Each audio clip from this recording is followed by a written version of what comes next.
Helen's daughter hates her. I hate you. The words shoot out of Jessica's gap-toothed mouth. Helen would like to duck, but she laughs. It's a laugh, but it's a whimper in disguise.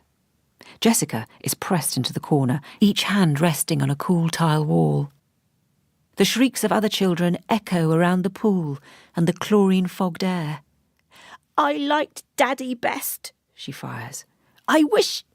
Helen is porcupined by these articulated arrows. Nothing in all she has read can help her. Never back your child into a corner.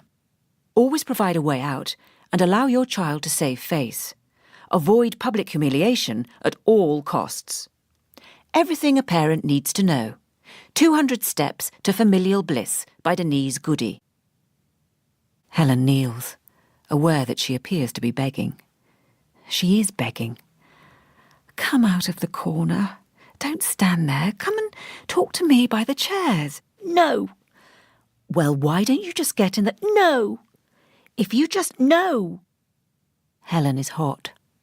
The heavy, leisure centre air is giving her a headache, and the knees of her jeans are damp. She could roll them up, but she would rather have wet trousers than expose her raspberry ripple legs. Look, Jess. Helen gives herself 8 out of 10 for patience. Look, you said you wanted to wear Paul's old trunks. You said you didn't want to wear the swimsuit. It is essential to respect your child's autonomy. Allow your child to make decisions and accept consequences. She will thank you for it. Parenting for Idiots by Joanne Humble. Jessica moves her hand from the wall and clasps them tight in front of her. Without the protection of a costume, Jessica seems shelled. Her torso is buttery soft and pale. Her fine mousy hair is jumbled into a ponytail. Paul's old trunks are blue and red. Helen holds the pink goggles. A small child's voice snakes through the air. Is that a boy or a girl? The absolute most important thing is to give a child a definite sense of who they are. Your child should feel comfortable with herself, happy in her own skin, certain of who she is. A Happy Childhood, A Happy Life by Brenda Jolly. Jessica, if you don't go over there to your class right now, I will be very, very cross. Look, she tries. You said you didn't want to wear your swimming costume. You found the trunks. You wanted to wear them. Jessica's toes flex and tense again. So I said you could, but I wanted to bring the costume too, just in case. And then you said that I never listened to you. So I left the costume at home. Jessica stares at her feet. They are rigid, toes curled like claws. The other parents are watching. Helen can feel their stares between her shoulder blades. They'll think, look at that poor girl whose mother's made her come swimming dressed like a boy. They will notice the crack of Helen's bottom peeping out of the top of her jeans as she kneels in the damp patch. Helen would like to reach round and pull her knickers higher, but she can't remember what kind they are. Jessica glares out from under her fringe. Helen extends a hand, a come on, this is enough hand, a let's be friends hand. And Jessica flinches, as if she is expecting to be hit, as if she is used to it, as if she can count on it. She is cornered, cowering and half naked. A tantrum would be better. A tantrum could be deflected by a shrug, a smile, but Jessica doesn't do tantrums. When all else fails, think a happy thought. Like Peter Pan and Wendy, you won't soar unless you're happy. Remember a happy moment and grasp it as tightly. Give a Little Whistle, Disney Solutions to Parenting Challenges by Joe White. Helen's happy thought is that Dave, from our adult education class, put his hand up last week to say that he had enjoyed doing the What's It of Alfred Prufrock. I relate to it, he said. That stuff about walking into a room and wondering if people are looking at you, getting it wrong and saying, that's not what I meant. I thought it was all right, even though he's a bit of a tosser.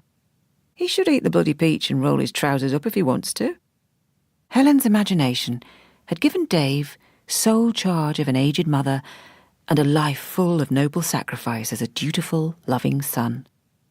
His mother would be waiting for him when he got home.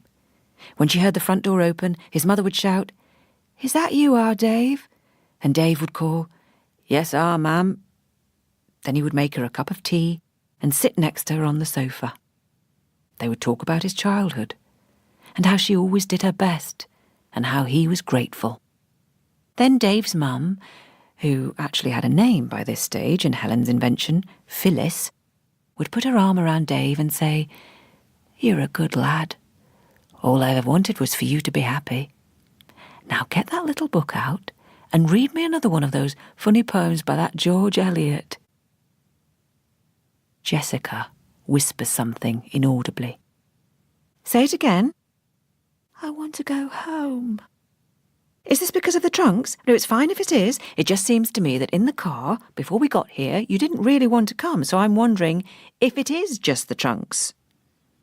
Jessica shrugs twice in quick succession. There have been so many swimming lessons, but she can't manage a length without a float. Today, in the car on the way to the pool, Jessica had mumbled, "I might need some help swimming," followed by, "Actually, I will need some help swimming." After that, "Because I might have forgotten how to swim." And finally, "I can't really swim." "That's why you're going, Jessica," Helen had replied brightly, "so you can learn how to swim." It is vitally important to introduce children to as many new experiences as possible. Like puppies, children need to be socialised. Children will not be afraid if they have been socialised correctly. They will approach life with the joie de vivre of a puppy. Like dogs, like children. The New Way to Train Your Child by Ben Ruff. Helen stands. She gives up. Other parents drink too much, make promises they can't keep, and hit their children. Helen gives up. Her feet have gone to sleep. They prickle as she walks towards the chairs where the other parents are sitting. Jessica follows, several paces behind. "Oh," calls one of the parents. "Oh, poor love." "Did you forget her costume?" another asks. "Is that all they could find for you behind the desk?" The changing rooms are quiet.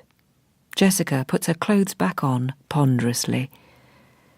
There is something heavy and cheerless in her, as if she was made for disappointment.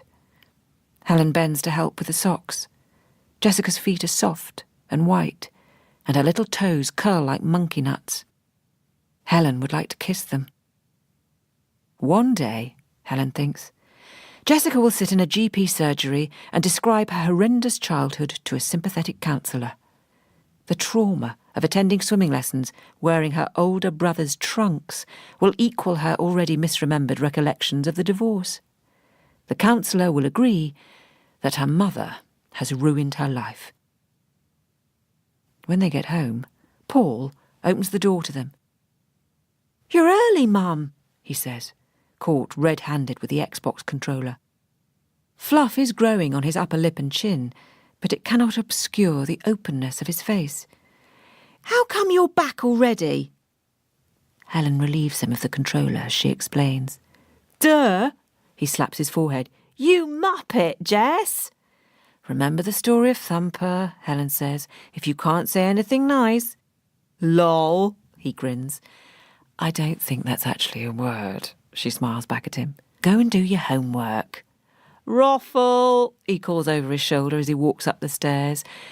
"I think those are actually initials, not words," Helen says. "You can't really pronounce them like words because the vowels aren't—" "Chillax, Mum," he calls as he closes his bedroom door. Jessica picks at her dinner. Her reasons for not liking food include it being too yellow, too soft, and too runny. "Remember when it was May Day at nursery, Mummy?"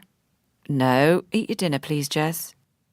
"Remember when it was May Day and everyone came with a May Day hat with ribbons on to dance around the maypole?" "Not really." "Except me, 'cause you forgot." Helen remembers. Paul laughs. "OMG, That's nothing, he says with his mouth full. I remember once when Mum was an hour late picking me up from school because there was an accident on the coast road.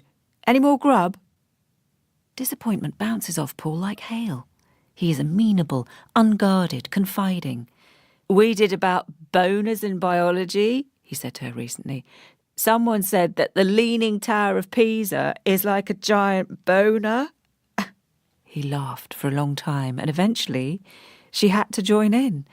They stood in the kitchen together, giggling madly, until Jessica appeared in the doorway and drizzled sadness over the pair of them.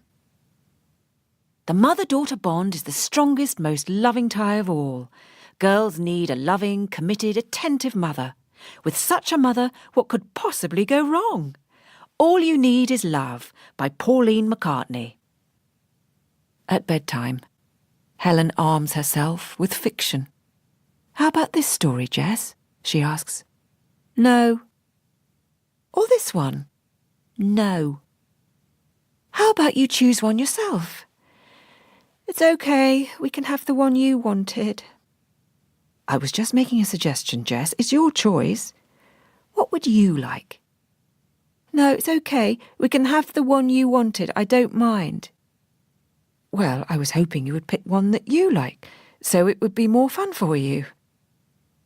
I was trying to be kind, Mummy. Sorry. Helen reads Jessica a story about a dog. He runs away from home and gets so dirty that his family don't recognise him.